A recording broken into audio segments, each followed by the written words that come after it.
Pai, ela não pode comprar um peru de Natal para o seu filho. A voz do menino de 6 anos cortou o murmúrio abafado no supermercado como uma faca. Todas as cabeças na caixa registradora se viraram. Marcus Weiden, diretor executivo de uma grande empresa de tecnologia de Hamburgo, sentiu o sangue subir ao rosto. Mas a sua vergonha desapareceu imediatamente quando viu o olhar da mulher à sua frente, a verdadeira vítima dessa cena. Vivian Talberg, mãe solteira, estava paralisada. Na mão, segurava o peru que acabara de colocar de volta no frigorífico. 34,99 €. Dinheiro que ela simplesmente não tinha, não com contas por pagar, não com as dívidas das despesas hospitalares da filha. Os seus dedos tremiam ao tocar no plástico frio. Ela tinha imaginado como o rosto da sua filha Charlie se iluminaria quando tivessem uma verdadeira ceia de Natal, uma vez por ano. Mas agora, após as palavras daquela criança, ela sentia-se exposta diante de uma fila inteira de estranhos. Lágrimas quentes corriam pelas suas bochechas. Ela pegou na sua sacola de compras, massa, molho de tomate, frango, tudo de marca barata. Pegou na mão de Charlias e Flo. Os seus ombros se encaixaram. Marcos ficou parado, como congelado. Pela primeira vez desde a morte repentina de sua esposa 3 anos atrás, ele sentiu algo diferente de lição. Nessa mulher, ele viu uma dor diferente da sua, mas igualmente profunda. E algo dentro dele se partiu. Pai, por que ela fugiu? Ela está zangada comigo? Perguntou seu filho Sebastian, com olhos grandes e inseguros. Marcos olhou para ele, depois para a saída por onde Vivian tinha desaparecido. Ele ainda não sabia, mas aquele momento embaraçoso num supermercado comum mudaria a vida de todos eles. As lâmpadas fluorescentes do Frisch Markt Elbitor zumbiam baixinho enquanto Marcos empurrava o carrinho de compras pelos corredores. Sebastian estava sentado na frente, na cadeirinha infantil, balançando as pernas e cantarolando uma canção de Natal. Era véspera de Natal, e a loja estava cheia daquele pânico típico que surge sempre que as pessoas acham que não haverá amanhã se esquecerem das natas. Famílias empurravam carrinhos cheios, verificando as suas listas, enquanto Marcos pegava mecanicamente nos artigos que comprava todos os anos, apesar de quase não ter apetite. Desde a morte de Camille, o Natal tinha perdido o seu significado para ele. Pai, olha, todos esses perus, exclamou Sebastian, apontando para as embalagens brilhantes na secção de produtos refrigerados. O seu cabelo loiro brilhava à luz e, por um momento, Marcos viu a sua falecida esposa naqueles olhos azuis.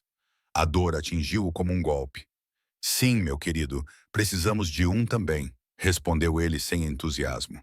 Pegou no maior, um peru biológico criado ao ar livre por 79,90 €. O dinheiro não importava. Como diretor executivo da Vaden Technologies, poderia ter comprado 1.000, mas nenhum deles lhe devolveria o que tinha perdido. Este ano vamos ficar tristes outra vez, papá. A sua mão ficou paralisada. Olhou para Sebastian, para aqueles olhos que eram muito jovens para já conhecer tanta perda. Vamos tentar ser felizes. Sim, a mamãe gostaria disso. Sinto saudades dela, sussurrou Sebastian. Eu também, meu filho. Dirigiram-se ao caixa com o carrinho cheio de tudo o que o dinheiro podia comprar. Vinhos caros, iguarias francesas, cranberries importadas. Mas Marcos sabia que nenhum sabor, nenhum banquete poderia preencher o vazio. Só quando Sebastian puxou a sua manga é que Marcos reparou na jovem mulher atrás deles na fila. Os seus longos cabelos loiros estavam presos numa trança simples. Debaixo do casaco de inverno gasto, ela usava roupa de hospital. Ao lado dela estava uma menina pequena, com apenas 7 anos, que segurava um desenho colorido, feito com lápis de cera. No carrinho de compras havia um pacote de macarrão, molho de tomate, pão, frango, leite, nada mais. Vivian olhava repetidamente para o balcão refrigerado perto do caixa, onde havia perus em promoção. Os pequenos com etiquetas vermelhas brilhantes. Mãe, a senhora Peters disse que no Natal sempre tem peru, disse a menina baixinho. Vivian ajoelhou-se, apesar de as costas lhe doerem por ter trabalhado 2 vezes mais. Eu sei, querida, mas lembras-te do que te disse? Às vezes celebramos de forma diferente, e isso também é bom. Charlie acenou com a cabeça corajosamente, mas nos seus olhos brilhava a desilusão. Vivian lembrou-se da foto na mochila de Charlie, a sua pequena família à mesa, com um peru dourado no meio. Na noite anterior, ela sentou-se no banheiro e chorou, para que a filha não a ouvisse. lentamente avançavam na fila. O peru mais barato, 34,99 moedas, que ela simplesmente não tinha. A conta de luz estava atrasada, o casaco de inverno da filha estava pequeno. As contas da clínica do ano passado acumulavam-se. Ela pegou no peru apenas para senti-lo mais uma vez. Frio, pesado, como todo o fardo da sua vida. Vamos comprá-lo, mamã? Perguntou Charlia, esperançosa. Vivian olhou para a imagem do peru desenhada na mão da criança, depois para o animal real brilhante em plástico. Sabes que mais, querida? Este ano vamos fazer algo muito especial. O nosso gratinado de macarrão favorito, com queijo extra. Nós dois adoramos isso. Ela forçou um sorriso. Vamos cozinhar juntos, usar os nossos aventais, fazer uma festa bem festiva. Ela colocou o trutan de volta no lugar. Adoro quando cozinhamos juntos, mamãe, disse Charlia calmamente, embora seus olhos revelassem tudo. Vivian inclinou-se e beijou-lhe a testa. Eu também, meu amor. Atrás delas, Sebastian observava tudo. O gesto, o olhar, o tremor da mão. Ele não entendia nada de dinheiro ou dívidas, mas reconhecia a tristeza. Papá, disse ele em voz alta, no silêncio repentino entre os bips da caixa registradora. A mulher não pode comprar um trutan para a sua filha. Mas no Natal todos devem ter trutan, não é? A frase ecoou pelos corredores como um trovão. Vivian congelou, o calor subiu ao seu rosto, vergonha que a deixava sem fôlego. O coração de Marcos se contraiu. Ele queria dizer algo, mas era tarde demais. Vivian colocou seus poucos itens na esteira, evitando olhar para alguém. 1875 é a minha filha, disse a caixa baixinho. Vivian deu uma nota de 20 amassada. Era uma das últimas notas do salário, que já estava todo planejado. Tudo bem, mamãe, sussurrou Charlia. Eu não preciso de um trutan, eu tenho você. Algo se quebrou dentro de Vivian. Ela pegou a sacola, segurou a mão de Charlia e saiu rapidamente da loja. Marcos ficou parado. No seu carro estava o caro trutan, que de repente lhe pareceu um símbolo de excesso. Sebastian olhou para ele com confusão culpada. Pai, ela está zangada? Não, meu filho. Ela está triste. E no peito de Marcos despertou um sentimento que ele havia esquecido há anos, compaixão verdadeira. Lá fora, a neve caía suavemente sobre os telhados de Hamburgo, enquanto Marcos e Sebastian caminhavam para o carro. O vento era forte, mas no peito de Marcos havia outro tipo de ardor, um desconforto que nada tinha a ver com o frio. O seu filho estava calado, invulgarmente calado. Só quando Marcos ligou o motor é que Sebastian sussurrou. A mamãe sempre dizia que devemos ajudar quando alguém está triste. Podemos ajudar aquela senhora, papai? Marcos olhou pelo espelho retrovisor, onde as luzes traseiras dos carros brilhavam como estrelas difusas. O pensamento não saía da sua cabeça. Ele tinha a sensação de que justamente ele, o homem que movimentava milhões, tinha acabado de encontrar uma pessoa que estava a perder cada segundo. Talvez possamos, meu filho, disse ele baixinho. Talvez possamos. Naquela noite, Marcos não conseguiu dormir. Sentou-se no seu escritório, que ficava bem acima do rio Elba. A cidade brilhava abaixo dele, as luzes refletiam-se na água. Ele tinha tudo: sucesso, influência, dinheiro. E, no entanto, a sua vida parecia mais vazia do que o céu escuro sobre a cidade. Pensou em Vivian, no rosto dela, no tremor das mãos dela ao contar o dinheiro. Abriu o seu portátil e escreveu um e-mail. Não para a sua secretária, nem para o banco, mas para um investigador privado que ele às vezes contratava para questões de segurança. Por favor, encontre os dados de contacto de Vivian Thalberg. Preciso deles urgentemente. Sem danos, sem perguntas. No dia seguinte, 24 de dezembro, havia um arquivo em sua mesa. Vivian Thalberg, 28 anos, residente em Hamburgo, Wilhelmsburg, mãe solteira. Filha.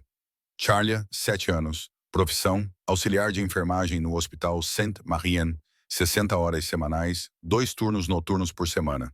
Salário líquido, pouco acima do salário mínimo. Dívidas, cerca de 39.000 € em despesas hospitalares não pagas devido à pneumonia da filha no inverno passado. 2 meses de aluguer em atraso, ameaça de despejo, sem apoio familiar. Marcos olhou fixamente para o arquivo. Pela primeira vez em anos, sentiu algo como um sentido, mas ao mesmo tempo sentiu vergonha. Enquanto ela trabalhava até a exaustão, ele gastou mais dinheiro em vinho naquela noite do que ela ganhava num mês. Mas como poderia ele ajudar? Um cheque à porta pareceria uma esmola e depois da humilhação no supermercado, ela odiaria qualquer forma de compaixão. À tarde, Sebastian estava à porta do escritório do pai com um peluche nos braços. Pai, quando é que comemos o nosso peru? Marcos olhou para a mesa festiva na sala de jantar. 2 lugares à mesa, montanhas de comida, silêncio. Todos os anos o mesmo ritual. Todos os anos o mesmo vazio. Como te sentirias se não comêssemos sozinhos? Perguntou Marcos de repente. Sebastian pestanejou. Com quem? Talvez com alguém que não tenha mais ninguém. O sorriso das crianças era como um raio de luz, com a mulher e a menina. O coração de Marcos apertou-se. Talvez, se nos deixarem. Ele colocou o peru, os acompanhamentos, os molhos e as sobremesas em tigelas e recipientes. O carrinho encheu-se com o aroma de um banquete. Sebastian carregava o cesto com pãezinhos como se fosse um tesouro. A casa em Wilhelmsburg era velha, mas limpa. Um edifício cinzento com floreiras nas janelas, nas quais a neve se acumulava. Marcos subiu as escadas. Sebastian saltitava ao seu lado. Na porta estava escrito F. Thalberg 3B. Ber bateu. Um leve barulho, a corrente de segurança. Então a porta se abriu um pouco. Vivian o viu e seus olhos se arregalaram. Oh Deus, ela sussurrou. Você é o homem do supermercado. Sim, disse Marcos rapidamente. Por favor, não se preocupe, eu só queria dizer que seu filho não teve má intenção. Não quero problemas. Não, estou aqui para pedir desculpas. E bem, temos comida demais. Pensei que talvez você e a sua filha pudessem comer conosco. Os seus olhos estreitaram-se. Não precisamos de piedade. Não aceito sobras. Não são sobras, disse Sebastian ansiosamente. A nossa cozinheira faz sempre comida a mais. E o pai disse que talvez você goste de Truten. Vivian olhou para a criança, para aquele rosto honesto, que não conhecia um pingo de arrogância. Atrás dela, Marcos viu a mesinha. 2 pratos, uma panela, um pedaço de frango. Ela estava decidida. Ele falou mais baixo. Por favor, não por pena, como seres humanos, como vizinhos. Perdi a minha mulher. O meu filho e eu comemos sozinhos todos os anos. Significaria muito para nós se nos fizessem companhia. Algo mudou no rosto de Vivian. Talvez fosse o tom da voz dele, talvez a palavra perdida. Ela soltou a corrente e abriu mais a porta. Eu sinto muito pela sua esposa e por mim por ontem. Uma cabecinha apareceu atrás dela. Mamãe, é o menino da loja. Olá, disse Sebastian timidamente. Eu sou Sebastian. Nós temos Trutan. Charlie riu. Um riso infantil, claro e genuíno. Eu sou a Charlie. Queres ver a minha foto? Sim. E os dois correram para a sala, enquanto os adultos ficavam indecisos na porta. 1 hora depois, o pequeno apartamento cheirava a banquete. Vivian vestia jeans e uma blusa simples. Sem o cansaço do turno da noite, ela parecia mais jovem, quase vulnerável. Ela ajudou Marcos a servir a comida, com movimentos seguros, mãos diligentes e calmas. A pequena mesa mal dava para toda a comida. Então, colocaram tigelas nos parapeitos das janelas e nas cadeiras. Em seguida, sentaram-se 4 pessoas que o destino havia reunido numa noite de dezembro. Charlie aprovou o Trutan e exclamou entusiasmada. Mãe, este é o melhor Trutan do mundo. Vivian riu com lágrimas nos olhos. É verdade, querida, o melhor mesmo. Marcos olhou para ela. Estou feliz por podermos partilhar. De repente, Charlie a perguntou. Por que é que a sua mulher morreu? Vivian ficou paralisada. Charlie, mas Marcos sorriu tristemente. Tudo bem, ela tinha um problema no coração. Ninguém sabia disso. Ela tinha apenas 28 anos. Vivian colocou cuidadosamente a mão sobre a dele. Sinto muito. Obrigada. O meu filho tinha 3 anos. Ele mal se lembra. Lembro-me do perfume dela, sussurrou Sebastian. De flores. Marcos. Os olhos brilharam. Sim, lavanda. O meu pai se foi, disse Charlie de repente. Ele não queria mais ser pai. Vivian corou. Querido. Mas a criança continuou. Mal me lembro. A mamãe diz que não é culpa minha. Marcos acenou gentilmente com a cabeça. A tua mamãe está certa. Quando as pessoas vão embora, isso diz tudo sobre elas e nada sobre ti. Vivian olhou para ele. Pela primeira vez, ela encontrou um homem. A razão.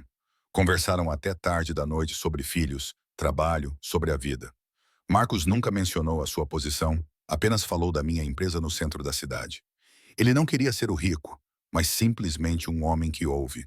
Quando ele e Sebastian finalmente partiram, Vivian disse baixinho: "Obrigada por tudo.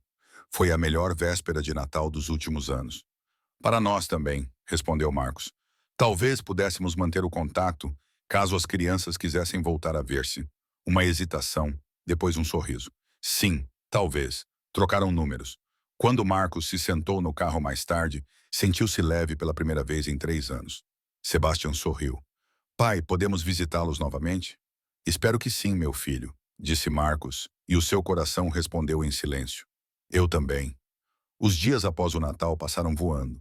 Lá fora, os últimos flocos de neve dançavam sobre o Ulster, e os pensamentos de Marcos giravam em torno de uma mulher com olhos cansados e sinceros. Ele escreveu uma mensagem para Vivian, com cuidado, sem ser intrusivo. Só queria saber se ela e Charlia estavam bem no ano novo. "Sebastian fala constantemente da vossa massa." A resposta chegou pouco depois. "Obrigada, Sr. Vaden. Estamos bem. Espero que você também." Formalmente distante. Mas Marcos sentiu que ela não era indiferente, apenas cautelosa. Ele escreveu mais algumas mensagens insignificantes e todas as vezes ela respondeu de forma sucinta, mas amigável, até que, certa manhã, ele decidiu dar um empurrãozinho no destino. Num dia frio de janeiro, Marcos entrou no Hospital Starion. Oficialmente, ele estava com dores nas costas. Na verdade, ele tinha apenas um objetivo: Vivian. Ele perguntou por ela na recepção, alegando que ela o tinha ajudado com um parente. A recepcionista sorriu. "Ah, a enfermeira Thalberg. Ela está na área ambulatória. Sala 14. Quando Vivi entrou na sala e o viu, ela parou. "Marcos, o que você está fazendo aqui?" Ele agiu da forma mais inocente possível. "As costas." Pensei em dar uma olhada. Ela cruzou os braços. "As suas costas." "Ah, sim. A parte inferior direita." "Aham. Então mostre-me." 10 minutos depois, ela o havia dobrado, pressionado e testado em todas as direções. "Não tem nada", disse ela secamente. "Talvez dores nas costas emocionais", tentou Marcos brincar. "Talvez", respondeu ela com um sorriso irônico. "Mas não há comprimidos para isso." Quando ele se levantou, colocou a mão no braço dela. "Wewin, eu só queria vê-la. Penso muito em si." Ela olhou para ele por um longo tempo. "Por quê?" "Porque não consigo parar." Por um momento houve silêncio entre eles, apenas o zumbido da luz de neon. "Marcos", ela começou baixinho. "Sou auxiliar de enfermagem." "Você é uma pessoa", ele interrompeu. "Nem mais, nem menos." Ela riu, mas sem alegria. "Você não sabe como é a minha vida. Então deixe-me conhecê-la." Vivian hesitou, depois acenou com a cabeça quase imperceptivelmente. "No sábado, no parque da cidade, às 14 horas. As crianças podem brincar." Marcos sorriu. "Estarei lá." No sábado, o sol de inverno parecia frio, mas brilhante. Marcos chegou muito cedo. Experimentou 3 conjuntos de roupa até se decidir por jeans e um casaco simples. Normal, não como CEO. Quando Vivian e Charlia chegaram, ele ficou sem fôlego. Ela usava um casaco azul escuro, cabelo solto, rosto fresco, mais sério. "Vocês estão pontuais", disse ela. "Eu cheguei até cedo demais." Claro, uma pequena piada, quase imperceptível. Sebastian e Charlier correram imediatamente, rindo, brincando na neve. Os 2 adultos sentaram-se num banco.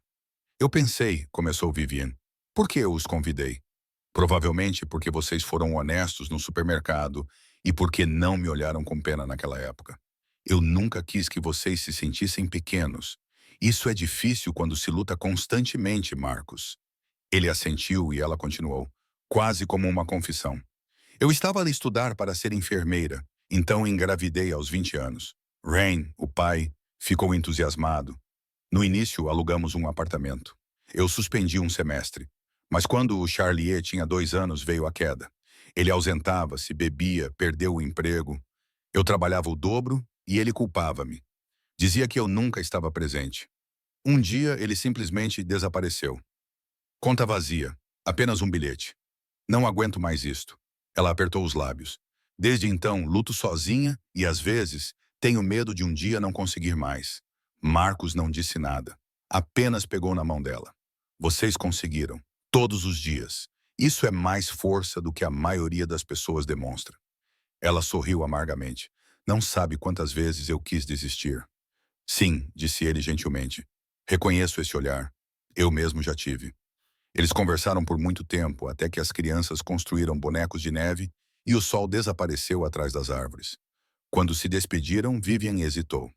Talvez possamos repetir isso. Sábado, mesmo horário. Sábado, ela confirmou. O que começou como um encontro das crianças logo se tornou um ritual. Todos os sábados eles se encontravam. Parque, playground, café. Às vezes, os quatro sentavam-se num pequeno bistrô com chocolate quente, enquanto as crianças pintavam. Marcos falava da sua esposa Vivian e dos turnos noturnos dela. Ele nunca mentia, mas não revelava que era o dono da empresa sobre a qual se escrevia nos jornais. Ele dirigia o seu velho Toyota, vestia roupas normais, pagava discretamente. Ele queria que ela gostasse dele, não do seu dinheiro. Mas, em casa, ele trabalhava nos bastidores em algo que iria mudá-la. Ele se reuniu oficialmente com o diretor financeiro do hospital para discutir uma doação da sua empresa. Poucas semanas depois, foi criada a Fundação Weidencare, um fundo de ajuda para funcionários hospitalares com elevados custos de saúde, financiado anonimamente, na verdade por Marcos pessoalmente. Vivian foi a primeira a ter as suas dívidas perdoadas. 39 mil simplesmente cancelados, e pouco depois ela recebeu uma promoção. Assistente de cuidados sênior. Melhor remuneração, turnos regulares.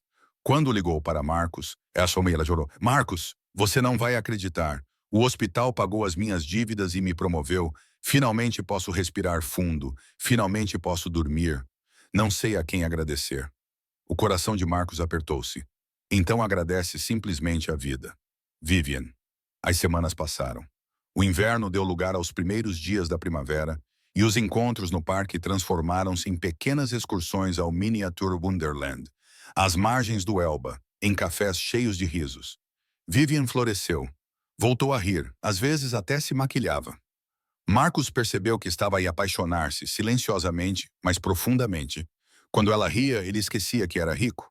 Quando ela olhava para ele, ele voltava a sentir-se humano. E cada vez que Sebastian e Charlie davam as mãos, ele pensava: isto é família. Num sábado à tarde, sob cerejeiras em flor, sentaram-se lado a lado num cobertor. Não me lembro da última vez que fui tão feliz, disse Vivian baixinho. Então deve habituar-se, sussurrou Marcos. Acho que quero que isso aconteça mais vezes. Ela virou-se para ele. O que quer dizer com isso? Que gosto dela. Muito. Vivian respirou fundo. Tenho medo, Marcos. Tenho um filho. Não posso dar-me ao luxo de ficar desapontada novamente. Não quero desapontar ninguém, disse ele. Não mais. Ela olhou para ele por um longo tempo, depois sussurrou. Então não faça isso. Marcos pegou a mão dela e, naquele momento, jurou que nunca faria isso. Ele não imaginava que exatamente aquilo que havia escondido destruiria tudo. A primavera cobriu Hamburgo como um véu suave. Nos parques, as cerejeiras floresciam e a vida parecia estar a começar um novo capítulo para Marcos e Vivian. Os seus encontros já se tinham tornado rotina. Não eram mais coincidências, mas sim encontros secretos pelos quais ambos ansiavam. Sebastian e Charlier tornaram-se inseparáveis. Faziam trabalhos manuais juntos, faziam os trabalhos de casa, construíam castelos de areia no parque e discutiam como irmãos de verdade. Vivian e Marcos riam disso. Era fácil, e isso era novo. Mas, por baixo da superfície, crescia em Marcos um medo. Sempre que Vivian lhe perguntava o que fazia exatamente na sua empresa, ele evadia-se. Dizia, gestão de projetos ou algo relacionado com TI. E sempre via nos olhos dela que ela acreditava nele, porque queria que fosse verdade. Em abril, o hospital recebeu um convite para o grande baile de beneficência no Hotel Atlantic. Uma noite charity em prol da ala infantil, organizada pela empresa Vaden Technologies. Vivian sempre evitara esses eventos. Muito caros, muito estranhos, mas desta vez ela podia pagar. Pela primeira vez em anos, comprou um vestido simples, preto, mas elegante. Ela perguntou a Marcos se ele gostaria de acompanhá-la. Eu adoraria, disse ele, desviando o olhar, mas tenho um jantar de negócios nessa noite. Claro, respondeu ela com um pequeno sorriso decepcionado nos lábios. O trabalho vem em primeiro lugar. Ele beijou a mão dela. Eu preferia estar contigo. O salão de baile brilhava à luz dos lustres. Médicos, diretores e patrocinadores conversavam com copos nas mãos. Vivian sentia-se deslocada, mas as suas colegas a envolveram, riram, beberam espumante, até que a diretora se aproximou do microfone. Senhoras e senhores, começou ela, hoje queremos homenagear um convidado especial, um homem que apoiou o nosso hospital com extraordinária generosidade este ano. As suas doações possibilitaram a nova ala infantil e ajudaram vários funcionários que sofriam com os custos de saúde da família. Por favor, deem as boas-vindas comigo ao diretor executivo da Vaden Technologies, o Sr. Marcus Vaden. Vivian congelou, os aplausos irromperam, e ele subiu ao palco. O seu Marcus de smoking, confiante, radiante, e ela compreendeu o telemóvel de emergência, a promoção, as dívidas que de repente desapareceram, tudo ele. A sala ficou desfocada. Ela mal ouviu o seu discurso sobre responsabilidade e humanidade. A sua voz, normalmente calorosa e familiar, agora soava como uma melodia estranha. Quando os aplausos voltaram a irromper, ela pousou o copo, lutou contra o tremor nas mãos e saiu. Lá fora, no vento frio da primavera, ela respirava com dificuldade. 4 meses. 4 meses em que ela acreditou que alguém finalmente a tinha visto. Não como um caso, mas como uma mulher. E tudo tinha sido uma mentira. Vivi, a voz dele ia atrás dela. Ele correu atrás dela, a gravata afrouxada, o rosto tenso. Por favor, ouve-me. Ela levantou a mão. Não des mais um passo. Eu queria contar-te. Quando? Depois do próximo prêmio ou da conferência de imprensa? A voz dela tremia. Tu manipulaste a minha vida. Não, eu só queria ajudar. Ajudar! Tu tiraste-me tudo pelo que lutei. A minha dignidade, o meu orgulho. Tu decidiste o que eu precisava sem me perguntar. Eu estava com medo, gritou ele.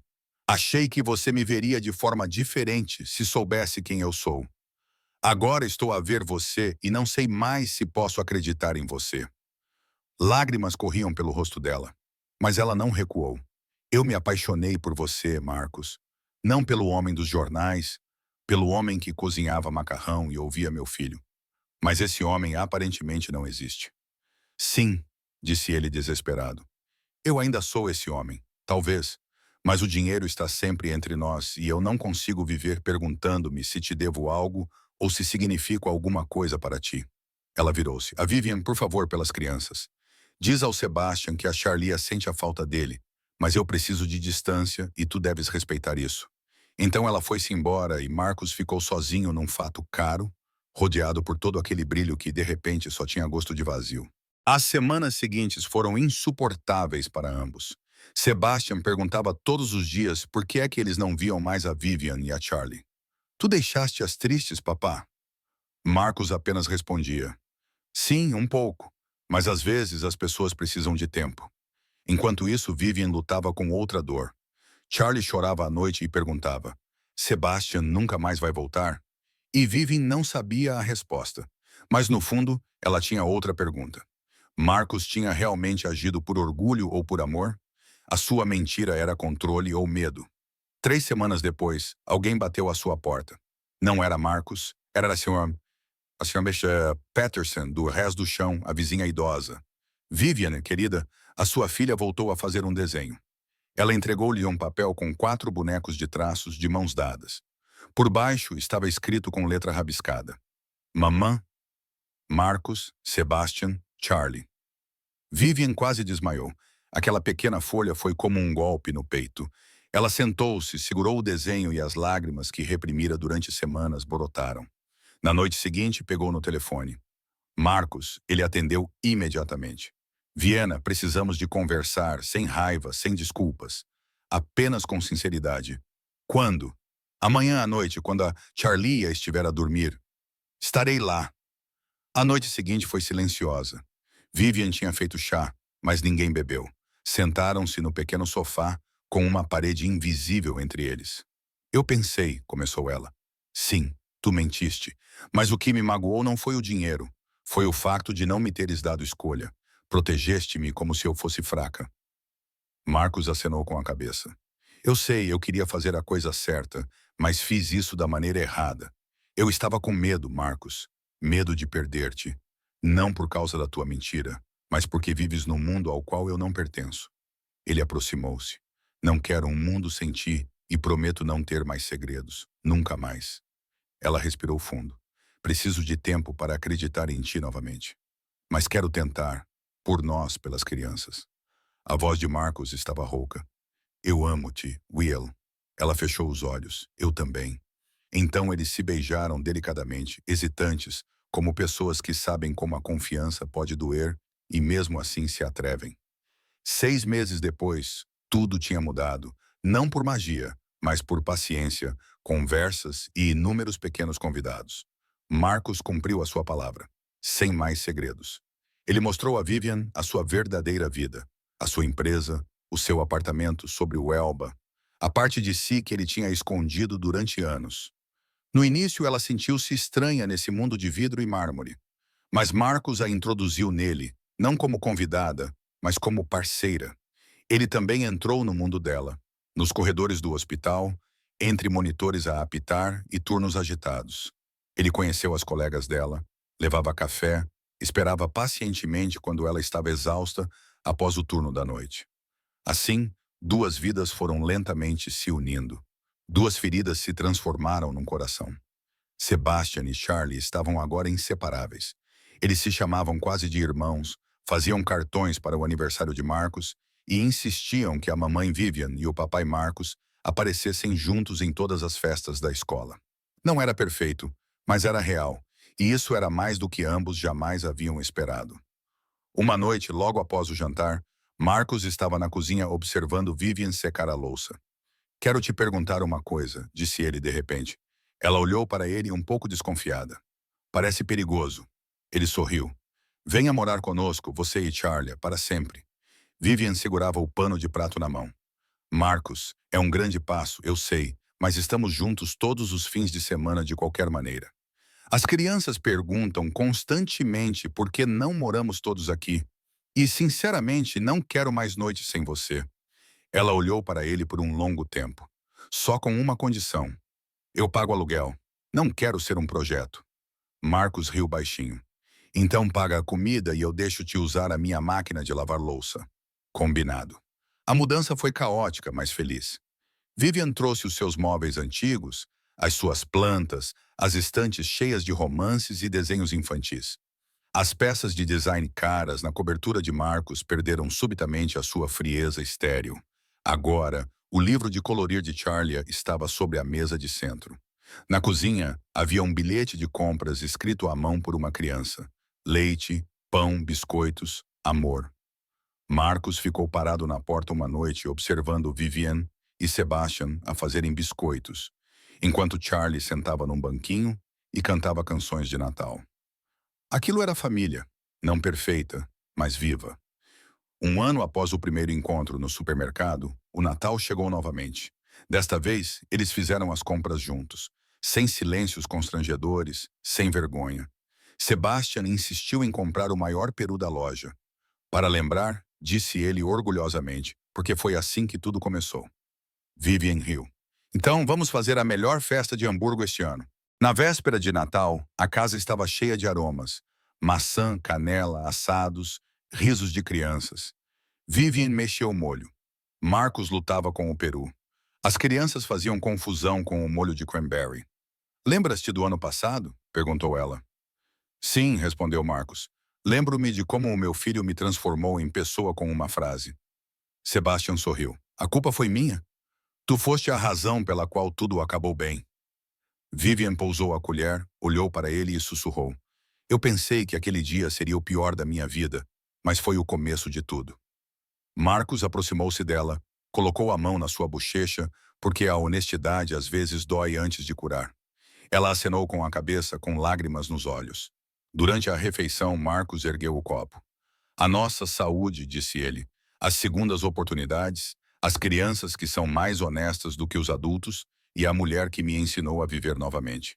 Vivian ergueu o copo à confiança, à coragem e ao fato de que, às vezes, só através dos erros é que se encontra o caminho certo. Sebastian brindou a verdade e todos riram. Mais tarde, quando as crianças adormeceram, Marcos e Vivian sentaram-se na varanda. Abaixo deles, o rio Elba brilhava à luz do inverno. "Sabes o que eu fiz?" perguntou Marcos baixinho. "O quê?" "Eu demiti-me do cargo de diretor executivo." Vivian olhou para ele surpreendida. "Por quê?" "Porque quero viver. Porque quero mudar o mundo, não apenas com dinheiro, mas com tempo. Eu criei uma fundação que ajuda famílias como tu precisavas. E quero que faças parte dela como parceira, não como um nome no papel, mas como o coração da causa." Vivian ficou em silêncio por um momento, depois sorriu. "Então vamos fazer isso juntos. Eu sei como é perder tudo e se reerguer." Ele puxou-a para si e beijou-a suavemente. "Eu sabia que dirias que sim." Na manhã seguinte, acordaram com o riso das crianças. Sebastian tinha espalhado ovos por toda a cozinha porque queria fazer o pequeno almoço. Charlie ajudava ansiosamente, só para piorar as coisas. Vivian estava na porta e ria até chorar. Marcos colocou-se atrás dela e abraçou-a. "Senta-te", sussurrou ele. "O caos é a nova felicidade." "Então temos muito disso", ela riu. Ele beijou-a na testa. "É assim que deve ser." Algumas semanas depois, uma revista de Hamburgo publicou um artigo sobre a nova fundação, a iniciativa Weidenthal-Berg Esperança para Pais Solteiros. A foto que acompanhava o artigo mostrava 4 pessoas num banco de parque: Marcos, Vivian, Sebastian e Charlie. Atrás deles, a cidade florescia. Abaixo da foto estava escrito: "Às vezes, uma família começa com uma frase sincera no supermercado." Quando Vivian leu o artigo, lágrimas correram pelo seu rosto. "Nunca pensei que um dia apareceria numa história assim", sussurrou ela. Marcos pegou na mão dela, e eu nunca pensei que uma frase do meu filho salvaria a minha vida. Eles riram, depois abraçaram-se longa e firmemente, com gratidão. Lá fora, a neve voltava a cair sobre Hamburgo. Lá dentro, cheirava a café, segurança e vida. E nesse calor, ambos sabiam. O passado tinha os partido, mas o amor tinha os reunido.